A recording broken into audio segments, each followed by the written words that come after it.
Hello, good morning. के S academy channel में आपका स्वागत है। आज हम देखेंगे 18 तारीख के करंट अफेयर को। तो चलिए शुरू करते हैं। तो आज का पहला प्रश्न है, मई 2026 में भारत के किस पड़ोसी देश के साथ 40,000 करोड़ की सब्सिडी गैस पाइपलाइन सबसेसा पाइपलाइन बनाने की योजना पर चर्चा तेज हुई है? इसका उत्तर होगा ओमान। तो भारत और ओमान के बीच ऊर्जा संरक्षण के सहयोग को बढ़ावा देने के लिए लगभग 40,000 करोड़ की लागत से एक गहरे समुद्र के नीचे सब सी गैस पाइपलाइन बिछाने की महत्वाकांक्षी योजना पर काम चल रहा है। यह पाइपलाइन मध्य पूर्व से सीधे भारत को गैस की आपूर्ति करेगी, जिससे भारत की ऊर्जा सुरक्षा मजबूत होगी। आगे अगला क्वेश्चन है, प्रधानमंत्री नरेंद्र मोदी मई 2026 में अपनी यूरोप यात्रा के तीसरे चरण के तहत किस देश के गोटेनबर्ग पहुंचे हैं? तो इसका उत्तर होगा स्वीडन। इसका उत्तर है स्वीडन। तो पीएम नरेंद्र मोदी अपनी 5 देशों के यात्रा के तीसरे चरण में स्वीडन के गुटेनबर्ग पहुंचे।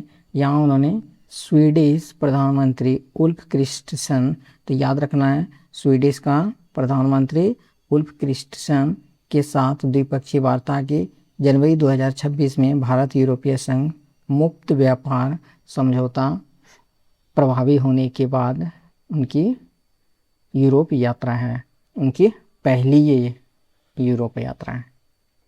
अगला क्वेश्चन है, हाल ही में भारत के गिफ्ट सिटी आईएफएस में अपनी शाखा स्थापित करने वाला पहला ताइवानी बैंक कौन सा बना?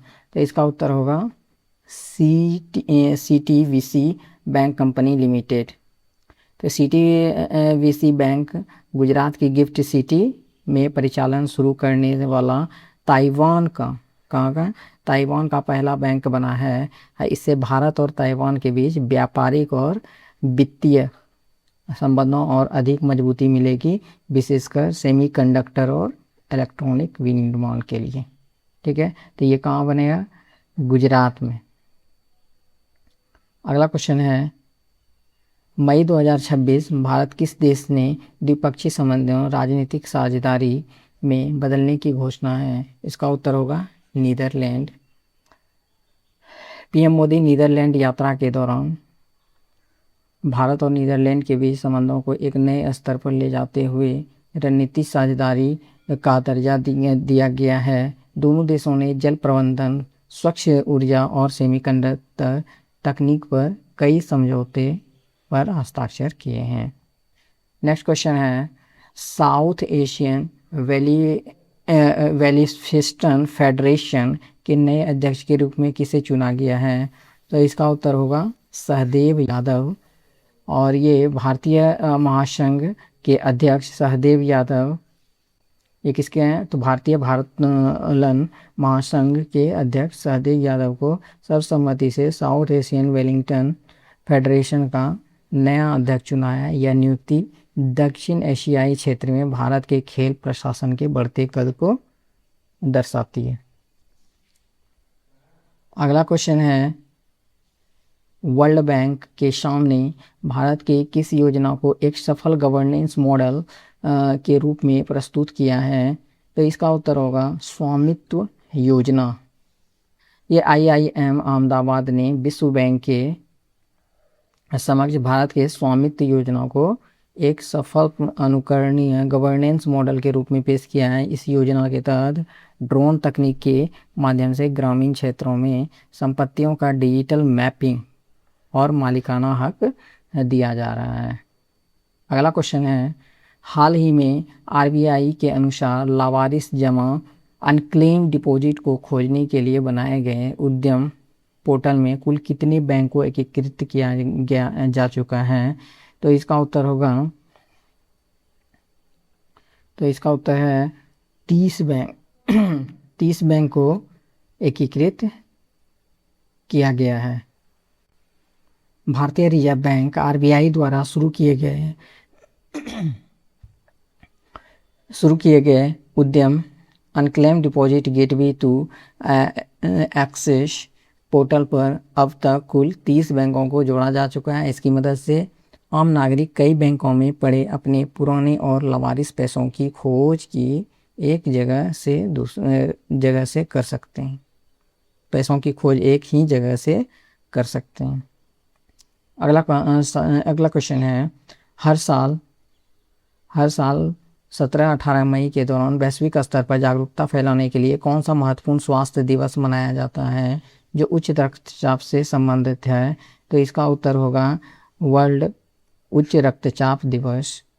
यह 17 मई को विश्व उच्च रक्तचाप दिवस मनाया जाता है और जिसके प्रभाव से चर्चाओं में 18 मई के समाचार पत्रों में प्रमुखता रही है। इसका उद्देश्य साइलेंट किलर माने जाने वाले हाई ब्लड प्रेशर के बारे में लोगों को जागरूक करना है। अगला क्वेश्चन है, भारतीय निर्वाचन आयोग द्वारा मतदाता सूची के लिए शुरू की गई विशेष गहन समीक्षा का वर्तमान में से कौन सा चरण लागू है? तो इसका उत्तर होगा चरण तीसरा। चुनाव आयोग ने आगामी चुनावों को देखते हुए मतदाता सूची की पूरी तरह से सटीक बनाने के लिए विशेष गहन समीक्षा का तीसरा चरण लागू कर दिया गया है। इसके तहत फर्जी और दोहरे मतदाताओं के नाम हटाने का काम किया जा रहा है। अगला क्वेश्चन है, हाल ही में किस संस्थान ने राजनीति, एयरस्पेस और रक्षा परियोजना की आधारशिला आंध्र प्रदेश के पुट्टपर्थी में रखी है? तो इसका उत्तर होगा DRDO। तो DRDO और निजी साझेदार के सहयोग से आंध्र प्रदेश के पुट्टपर्थी में महत्वपूर्ण राजनीतिक, एरोस्पेस और डिफेंस प्रोजेक्ट की आधारशिला रखी है। यह परियोजना किसके लिए है? तो भारत की स्वदेशी रक्षा विनिर्माण क्षमता को बढ़ावा देगी। हाल ही में केंद्र सरकार ने किस राज्य में 25 वर्ष पूरे होने के उपलक्ष्य में प्रधानमंत्री ग्राम सड़क योजना 4 को लॉन्च किया है? इसका उत्तर होगा मध्य प्रदेश। केंद्रीय ग्रामीण विकास मंत्रालय ने प्रधानमंत्री ग्राम सड़क योजना PMGSY के सफल 25 वर्ष पूरे होने के अवसर पर मध्य प्रदेश के इसके चौथे चरण की शुरुआत की है। इस चरण का मुख्य उद्देश्य बचे हुए सुदूर ग्रामीण इलाकों हर मौसम के अनुकूल सड़कों को क्या करना है? जोड़ना है। अगला क्वेश्चन है, हाल ही में एपिडा ने किस राज्य के बक्सा जिले से पहली बार 20 metric ton one district one product premium शहद का निर्यात किया है? तो इसका उत्तर होगा असम राज्य। तो ये कृषि और प्रसंस्कृत खाद्य उत्पाद निर्यात प्राधिकरण ने असम के बक्सा जिला से 20 मीट्रिक टन प्रीमियम गुणवत्ता वाले शहद का अंतर्राष्ट्रीय व्यापार में निर्यात किया। यह असम के वन डिस्ट्रिक्ट वन प्रोडक्ट पहल के तहत बड़ी सफलता है। अगला क्वेश्चन है, भारत के सर्वोच्च न्यायालय के अदालती दस्तावेज के डिजिटलीकरण पारदर्शिता के वन केस वन डाटा पहल के साथ कौन सा AI संचालित चैटबॉट लॉन्च किया है? तो इसका उत्तर होगा सुसहाय। तो ये सुप्रीम कोर्ट ने न्यायिक प्रणाली अधिक सुलभ और तकनीकी अनुकूल बनाने के लिए क्या किया गया है? डिजिटल पहल शुरू की है। इसके साथ मुख्य सहाय नाम का एक AI चैटबॉट पेश किया गया है जो वकीलों और आम नागरिकों का केस से जुड़ा डाटा को खोजने में क्या करेगा? मदद करेगा। अगला क्वेश्चन है, नवीनीकरण ऊर्जा क्षमता के मामले में भारत वर्तमान में दुनिया में किस स्थान पर पहुंचा है? तो इसका उत्तर है तीसरा। हालिया वैश्विक रिपोर्ट के अनुसार भारत स्थापित नवीकरणीय ऊर्जा क्षमता के मामले में दुनिया का तीसरा सबसे बड़ा बनकर उभरा है। भारत ने वर्ष 2030 500 गीगावाट गैर जीवाश्म ईंधन क्षमता का महत्वाकांक्षी लक्ष्य रखा। और अंतिम प्रश्न है, प्रतिवर्ष 17-18 मई को मनाया जाने वाला विश्व सूचना समाज दिवस मुख्य रूप से किसके उपयोग और फायदों के प्रति जागरूकता बढ़ाने के लिए समर्पित है? इसका उत्तर है इंटरनेट डिजिटल तकनीक। तो यह दिवस समाज और अर्थव्यवस्थाओं में इंटरनेट सूचना और आईसीटी के महत्व और डिजिटल विभाजन को काम करने के प्रयासों पर केंद्रित है। तकनीक के दौरान इसकी प्रासंगिकता हर दिन बढ़ सके। इसी तरह के प्रश्न से जुड़े रहने के लिए हमारे चैनल को लाइक करें, शेयर करें, सब्सक्राइब करें और कमेंट बॉक्स में क्वेश्चन का जवाब दें।